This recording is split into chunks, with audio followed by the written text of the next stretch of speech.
31 movies coming out in 2017. Let's begin. First up, on January 27th, is A Dog's Purpose. Do you like doggos? Do you like puppers? Do you like both puppers and doggos? Well, then this movie is probably made for you. Next, we have 50 Shades Darker on February 10th. I don't know what to say about this movie other than it's pretty much going to be softcore porn. Next up, we have the Lego Batman movie, which comes out February 10th. If you like peanut butter and chocolate, if you like Lego and Batman, I mean, like, again, pretty much two things that should go together. Next up is Logan. If that title sounds completely unfamiliar to you, that's okay. It's just Wolverine 3. However, this is Hugh Jackman's last time in the role. Unless, of course, he does Deadpool 2, which, let's be real, Fox likes money, so that will probably happen.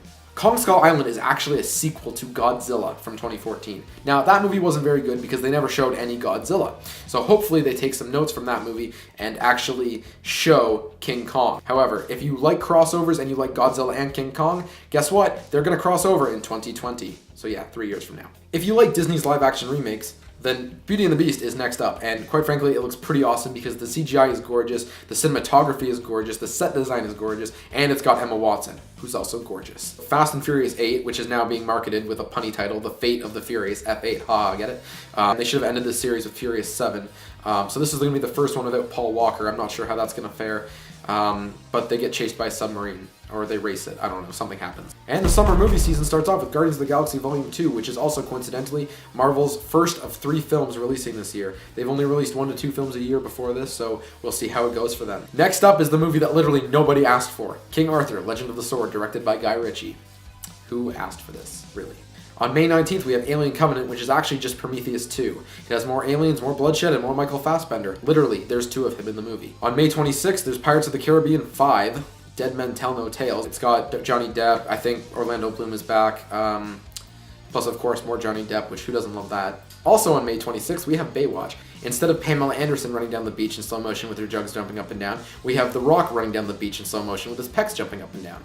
On June 2nd, we have Captain Underpants, which is based on a popular children's book series where 2 kids hypnotize their principal and make him run around pretending to be a superhero in his underwear. Sounds ridiculous, but seriously, it's ridiculously awesome. Also on June 2nd, if you're not into comedy, laughs, or fun, there's Wonder Woman, which will probably be a good movie, hopefully, we hope. DC, please don't let us down, because not only will you piss off fanboys, but you'll also piss off fangirls and the feminazis, which we don't really want that. So please give us a good movie for once. Please, please, please, DC. The Mummy is another remake of the classic Mummy franchise. Of course, this time has Tom Cruise and intends to start a crossover series in the vein of the Avengers. So pretty soon we'll see Dracula, Wolfman, Frankenstein, and the Mummy, of course, teaming up to fight probably Thanos. So as you're about to see, June is the month of sequels to shitty movies nobody asked for, including Cars 3. And if you've seen the teaser for it, it features Lightning McQueen in a car accident. It's basically Pixar saying, we're very, very sorry, please watch our movie and give us your money. Next up, of course, is Transformers The Last Night, but not the last movie.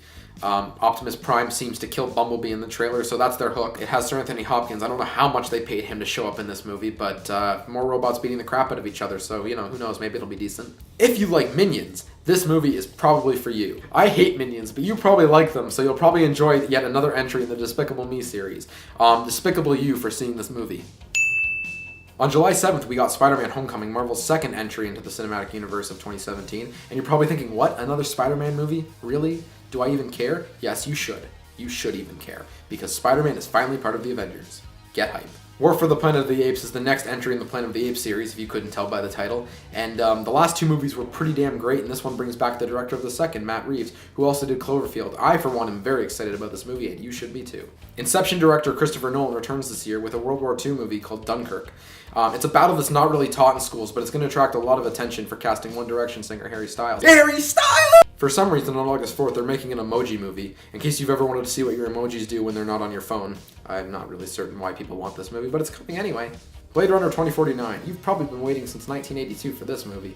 It's got Ryan Gosling, Harrison Ford, and Denis Villeneuve is directing. And if you don't know who that is, he directed Prisoners, Sicario, and Arrival. All great movies, so you should probably be hyped for this one. This Halloween, there's probably only 2 movies you're interested in seeing, and the first of them is Insidious Chapter 4.